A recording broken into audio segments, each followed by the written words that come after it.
चलिए शुरुआत करते हैं खबरों की। इजराइल और हमास के बीच 24 नवंबर को शुरू हुई जंगबंदी एक हफ्ते के बाद जुम्मे को खत्म हो गई, जिसके बाद फिर से लड़ाई शुरू हो गई। आपको बता दें कि 7 दिन की जंगबंदी के बाद समझौते में तीसरी तोसी की भी उम्मीद की जा रही थी, लेकिन जुम्मे को फिर से गजा में लड़ाई शुरू हो गई। आपको बता दें, इजराइल की तरफ से जुनूबी गजा में खान यूनिस शहर में मिसाइल हमले हुए। वहीं गजा के शुमाली मगरिब में भी एक घर पर एयर स्ट्राइक हुई। इतना ही नहीं, मीडिया रिपोर्ट्स के मुताबिक गजा के जुनूबी इलाके में भी इजरायली हवाई हमलों की इत्तला मिली है, जिसे पहले शहरियों के भागने के लिए महफूज माना जा रहा था। वहीं इजरायली फौज का कहना है कि जुम्मे की सुबह 7 बजे जंगबंदी खत्म हुई। इजरायली सेना ने जुम्मे को एक्स पर एक पोस्ट में कहा, हमास ने सीज फायर के खिलाफ वर्जी की और इसके अलावा इजरायली इलाके की जानिब गोलीबारी की है। आईडीएफ ने गजा में हमास के खिलाफ लड़ाई फिर से शुरू कर दी है। ताहम हमास का भी दावा है कि इजराइल की तरफ से हमले की शुरुआत की गई। आपको बताते चले, इजराइल और हमास के बीच बीती 24 नवंबर को जंगबंदी हुई थी। करीब एक हफ्ते तक चली इस जंगबंदी के तहत हमास ने इजराइल के 100 यरगमालियों को रिहा किया। वहीं इजराइल ने बदले में वहां की जेलों में बंद 240 फिलिस्तीनियों को रिहा किया। दोनों तरफ से रिहा किए गए लोगों में ज्यादातर ख्वातीन और बच्चे शामिल हैं।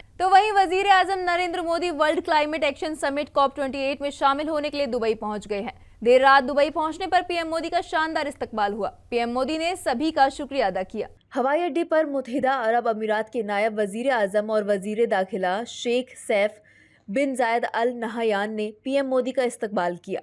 होटल के बाहर इंतजार कर रहे एनआरआईज में काफी जोशो खरोश देखने को मिला, तो होटल में एनआरआईज ने उनके इस्तकबाल में कोई कसर नहीं छोड़ी। उन्होंने गर्मजोशी से पीएम मोदी का शानदार इस्तकबाल किया। साथ ही पीएम नरेंद्र मोदी के दुबई पहुंचने पर हिंदुस्तानी बिरादरी ने पुरसकाफती रक्स पेश किया।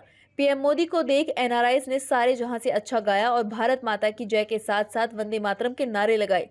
पीएम मोदी ने मुत्तहिदा अरब अमीरात में वर्ल्ड क्लाइमेट एक्शन शिखर सम्मेलन के इफ्तिताही इजलास से खिताब किया।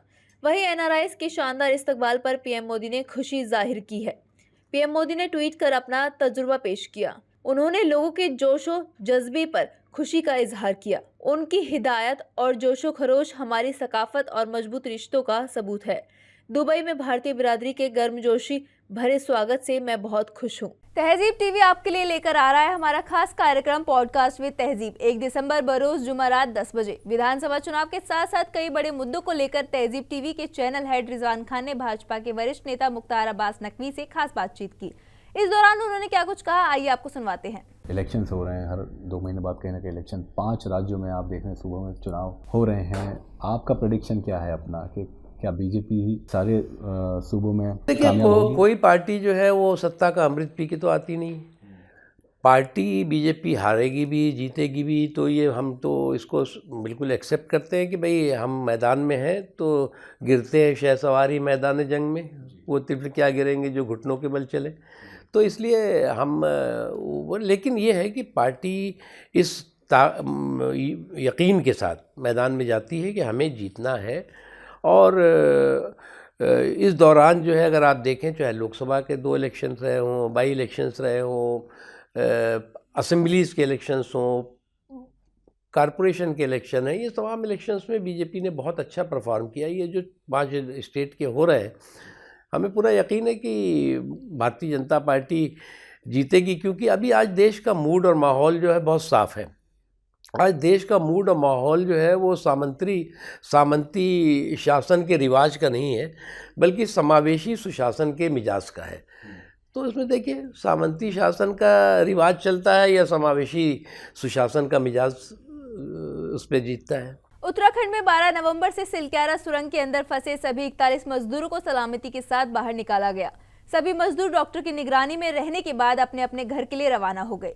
वहीं यूपी से ताल्लुक रखने वाले 8 मजदूर आज लखनऊ पहुंचे। 17 दिनों के बाद उत्तराखंड में वाक़े सिलक्यारा सुरंग से सलामती के साथ बचाए गए 41 मजदूरों में से उत्तर प्रदेश के 8 मजदूर आज सुबह लखनऊ पहुंचे। यहाँ लखनऊ के हजरतगंज में वाक़े नैमिषारण्य VVIP गेस्ट हाउस में रियासती हुकूमत की तरफ से इनके ठहरने का इंतजाम किया गया। सीएम योगी आदित्यनाथ ने लखनऊ में इन 8 मजदूरों से मुलाकात कर बातचीत की। वो उन 41 मजदूरों में से थे जो उत्तरकाशी सुरंग में 16 दिनों तक फंसे रहे। बता दें कि 12 नवंबर से उत्तराखंड के सिलक्यारा सुरंग के अंदर फंसे 41 मजदूरों को 28 नवंबर को सुरक्षित बाहर निकाल लिया गया था। चिन्याली सोड के कम्युनिटी हेल्थ सेंटर में एक रात के लिए तिब्बी निगरानी में रखने के बाद उन्हें बुधवार को एम्स ऋषिकेश में एयरलिफ्ट किया गया। वजीर आला योगी आदित्यनाथ ने गोरखपुर दौरे के समय गोरखनाथ मंदिर में मुनक्किदा जनता दरबार में लोगों से मुलाकात कर उनकी परेशानियां सुनी। सबकी परेशानियां सुनते हुए वजीर आला ने हुक्काम को हिदायत दी कि आवाम की परेशानियों को जल्द हल करें। मसाइल से जुड़ी शिकायतों पर तेजी से कार्रवाई करते हुए मयार और तसल्ली बख्श हल को यकीनी बनाए। मसाइल लेकर पहुंचे लोगों को सीएम ने यकीन दिलाते हुए कहा कि घबराइए मत, हुकूमत हर मसाइल पर मुअस्सिर कार्रवाई को यकीनी बनाएगी। सीएम ने इत्मीनान से मसाइल सुनते हुए उनकी दरख्वास्त ली। अलग अलग मामलों से जुड़े मसाइल के हल के लिए उन्होंने मुताल्लिका इंतजामिया और पुलिस अफसरान को हिदायत दी कि तमाम मसाइल के हल वक्त पर मुनसिफाना और तसल्ली बख्श होना चाहिए। जनता दरबार में हर बार की तरह कुछ लोग इलाज के लिए माली मदद की गुहार लेकर आए थे। सीएम ने उन्हें भरोसा दिया कि पैसे की कमी से किसी का इलाज नहीं रुकेगा। वहीं ओडिशा के क्योंझर जिले में एक दर्दनाक सड़क हादसा हुआ है। घाट गांव के पास एक सड़क हादसे में 8 लोगों की मौत हो गई। टक्कर इतनी जबरदस्त थी कि गाड़ियों के परखच्चे उड़ गए। बताया जा रहा है कि दुर्घटना उस वक्त हुई जब यात्रियों से भरी एक वैन ने खड़े ट्रक में टक्कर मार दी। ये सभी लोग जिले के मां तारिणी मंदिर जा रहे थे। पुलिस ने बताया कि शुक्रवार सुबह ओडिशा के क्योंझर जिले में एक वाहन के एक खड़े ट्रक से टकरा जाने से 3 महिलाओं और एक बच्चे सहित कम से कम 8 लोगों की मौत हो गई और कई अन्य घायल हो गए। यह दुर्घटना घटगांव इलाके में बालीजोड़ी गांव के पास राष्ट्रीय राजमार्ग 20 पर उस समय हुई। 7 लोगों की मौके पर ही मौत हो गई, जबकि एक अन्य ने अस्पताल में दम तोड़ दिया। घायलों को अस्पताल में इलाज चल रहा है।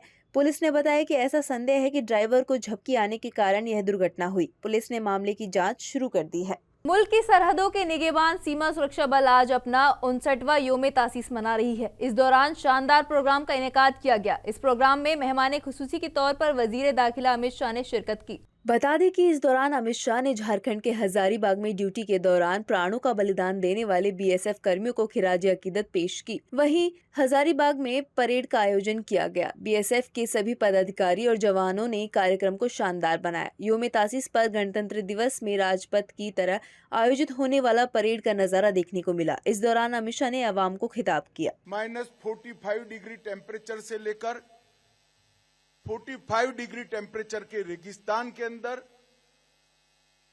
कहीं हरामी नाला के दलदलों में तो कहीं बंगाल की सीमाओं पर सुंदरनगर के जल में बिताया है।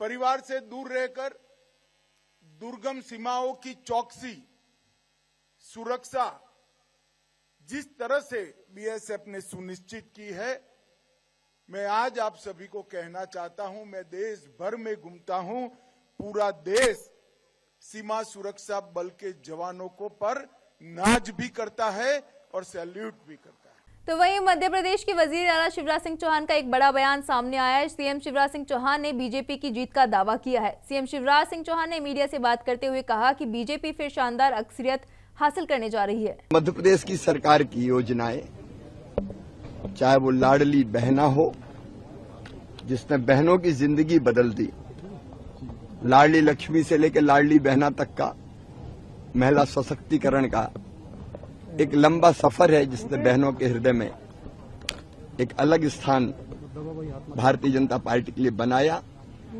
और चाहे हमने पीएम किसान सम्मान निधि में सीएम किसान सम्मान निधि या कल्याण योजना की राशि जोड़ी हो, मुख्यमंत्री सीखो कमाओ योजना हो या अन्य बहुत सी योजनाएं, ये उन्हीं को ढंग से नीचे पहुंचाने का परिणाम है कि भारतीय जनता पार्टी फिर शानदार बहुमत प्राप्त करने जा रही है। पश्चिम बंगाल विधानसभा में अपोजिशन लीडर शुभेंदु अधिकारी ने वजीर आला ममता बनर्जी को लेकर बड़ा बयान दिया है।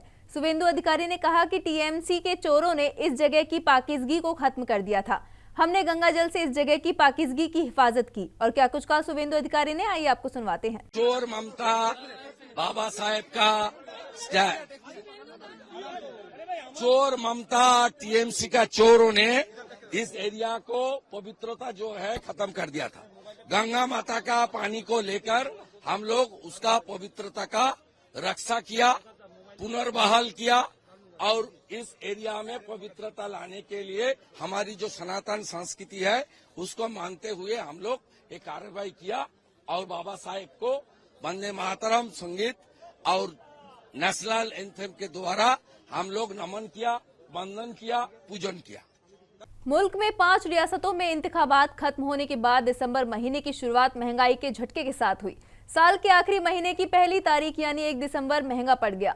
दरअसल महीने के पहले ही दिन ऑयल मार्केटिंग कंपनियों ने गैस सिलेंडर की कीमतों में 41 रुपए तक का इजाफा कर दिया। ताहम ये इजाफा 19 किलोग्राम वाले कमर्शियल गैस सिलेंडर के दामों में ही किया गया है। नई कीमतों के मुताबिक दिल्ली में कमर्शियल गैस सिलेंडर महंगा होकर 1796.50 रुपए का हो गया है। इसके साथ ही मुल्क के कई शहरों में भी कमर्शियल सिलेंडर के दाम बढ़ गए हैं।